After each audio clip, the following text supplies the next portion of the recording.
I once attended a podcast and someone asked me the question, does God choose a spouse for you? If that's the question on your mind, then I guess this podcast is for you. Hi there, my name is Jeffrey Nsofo. I'm the founder and the convener of Being the Best of You platform. It's a platform where I provide Christian perspective on the 5 pillars that are significant to my life: the Christian faith, family/relationships, your finances, leadership, and personal development. And so for today, the topic that I want to address is the question, does God choose a spouse for you? And the reason why this is a burden on the hearts of many people is simple. All you need to do is to look around you, you that is watching this video, and I'm sure you know someone who is divorced. Most importantly, someone who is a Christian and is divorced. And I'm guessing the idea is that I don't want this to be for me. But I want to tell you this. Marriage is a God idea. Marriage is a good idea. The Bible makes us understand that every good and perfect thing comes from God. And if God created the institution called marriage, then definitely it's a good thing. But the question is, how then am I able to make the right choices such that I'm able to enjoy the benefits that the marriage has to offer? And so, in addressing this question, does God choose a spouse for you? My answer is yes, simply on the premise of the fact that God is God. The Bible tells us that God is God and He's sovereign, and no one dare questions Him on what He does or what He did not do. In other words, you and I will cease to exist and God will still remain God. But the question is, can He choose a spouse, or will He choose a spouse for you and I? My answer is, I don't know. Now, that might shock you or disappoint you, but that should not be your focus. Your focus is, how do I know, or how am I able to be well equipped to be able to make the right decision? I say that simply because God's will has to do more with principles than it is a person. I say that simply because the last person or biblical evidence of the person that God Himself single-handedly chose a spouse for got the end of the stick for doing that, and that person is Adam.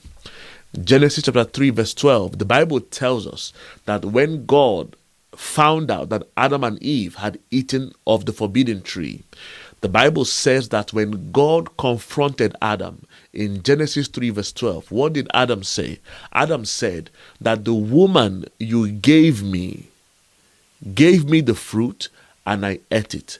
Going to show that, God, if this woman wasn't in my life, perhaps I wouldn't have eaten the forbidden fruit. But that's not the case. And I assume that right from then on, God made that choice never to do that. Because I say this simply because the Bible tells us clearly, James chapter 1, from verses 13 to 15. I'll read it from the New Life version. And I say that simply because many are times when we make certain decisions and we tend to blame God for making such decisions. God is never to be blamed. Look at what the Bible says here. James chapter 1 from verses 13 to 15. It says, when you are tempted to do wrong, do not say, God is tempting me. God cannot be tempted. He will never tempt anyone. A man is tempted to do wrong when he lets himself be led by his bad thoughts, what his bad thoughts tell him to do. Verse 15, when he does what his bad thoughts tell him to do, he sins. When sin completes its work, it brings death. In other words, the reason why Adam and Eve fell to that temptation is simply captured in the book of Genesis chapter 3 verse 6. And the Bible says that when the woman saw that the fruit of the tree was good for food and pleasing to the eyes, and also desirable for gaining wisdom, she took some of it and ate. In other words, God was not in this picture. God had nothing to do with Eve compelling Adam to eat the fruit. And so, if you're wondering, does God choose a spouse for you? God can, but I'm not sure, or I'm not saying it's impossible that God can choose a spouse, simply because I believe in the Christian faith phrase that goes, what God cannot do does not exist. In other words, he can do whatever he wants. He can do whatever he pleases. After all, he's God all by himself. But if he will choose for you, the idea is not for him to choose, is to provide you with the necessary principles needed in making the right choice, such that when you use these principles, you will get the desired result.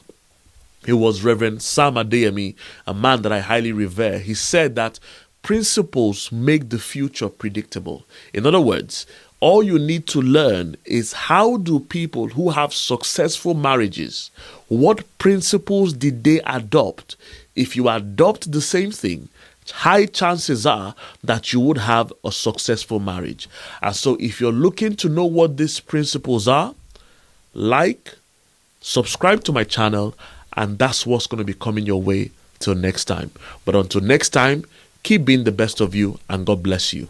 And if you have any questions for me, you can leave it in the comment section.